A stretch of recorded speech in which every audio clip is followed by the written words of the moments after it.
আপনি কি জানেন বিশ্বের মোট বাণিজ্যিক প্রায় 90% পণ্য পরিবহন হয় সমুদ্রপথে, আর এই কাজটি করে বিশাল বিশাল কার্গো জাহাজ। আজকের ভিডিওতে জানবো কার্গো জাহাজ কিভাবে তৈরি করা হয়, কিভাবে চলে এবং এর কাজ কিভাবে বিশ্বের অর্থনৈতিক বদলে দেয়। চলুন শুরু করি। কার্গো জাহাজ হলো এমন একটি বড় নৌযান যা একটি দেশ থেকে আরেক দেশের পণ্য পরিবহনের জন্য বিশেষভাবে তৈরি করা হয়। কেউ আবার একে কন্টেইনার শিপ, ট্রেডিং শিপ বা মালবাহী জাহাজ বলে।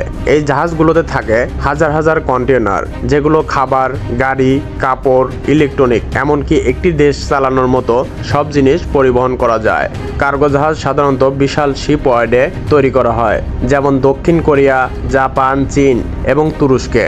এখানে হাজার হাজার ইঞ্জিনিয়ার, ডিজাইনার এবং শ্রমিকের সাথে কাজ করে একটি জাহাজ তৈরি করতে।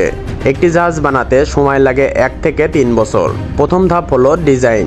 ইঞ্জিনিয়াররা কম্পিউটারে জাহাজের আকার, ওজন, উভার বহনের ক্ষমতা এবং ভাসমান শক্তি হিসেবে নকশা তৈরি করেন। এরপরে সবকিছু মিলে একটি ব্লুপ্রিন্ট তৈরি করা হয়, যা পুরো শিপইয়ার্ড ফলো করে। একটি কার্গো জাহাজে প্রায় 50 টন পর্যন্ত স্টিল ব্যবহার করা হয়। নকশা অনুযায়ী এগুলোকে বিশাল প্লেটে আকারে কাটা হয়। তারপরে ওয়েল্ডিং দিয়ে টুকরোগুলো জোড়া লাগিয়ে বিশাল বডি তৈরি করা হয়। একে বলা হয় হল। এটা জাহাজকে ভাসিয়ে রাখে। এই ধাপে শক্তিশালী জলরোধ চেম্বার তৈরি করা হয়, যাতে জাহাজে পানি ঢুকলেও ডুবে না যায়। এবার বসানো হয় জাহাজের হার্ড মেশিন। বিশ্বের সবচেয়ে বড় কার্গো জাহাজে ইঞ্জিন হতে পারে 80,000 থেকে 1 লাখ হর্স পাওয়ার শক্তির।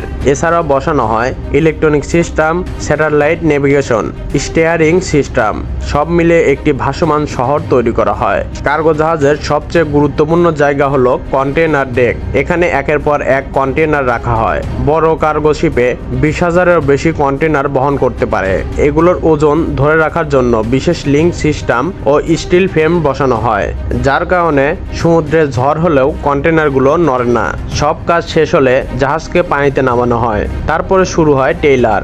জাহাজ ঠিকমতো ভাসছে কিনা, ইঞ্জিন ঠিকমতো চলছে কিনা, নেভিগেশন সিস্টেম কাজ করছে কিনা, সব টেস্ট পাস করলে জাহাজ ব্যবহারের অনুমতি পায়। কার্গো জাহাজ এক দেশ থেকে আরেক দেশের পণ্য পৌঁছে দেয়। এগুলোর কাজ মূলত 3টি ভাগে ভাগ করা যায়। প্রত্যেক কন্টেইনারে থাকে নির্দিষ্ট কোড, সেন্সর, ওজন, যা কম্পিউটারে নিয়ন্ত্রণ করা হয়।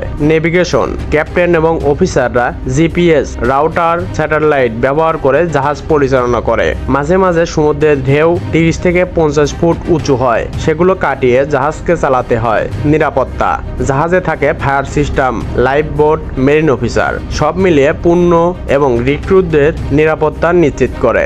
আজকে আপনি যে মোবাইল, যে কাপড়, যে গাড়ি ব্যবহার করছেন, তার বেশিরভাগই এসেছে কার্গো জাহাজে চড়ে।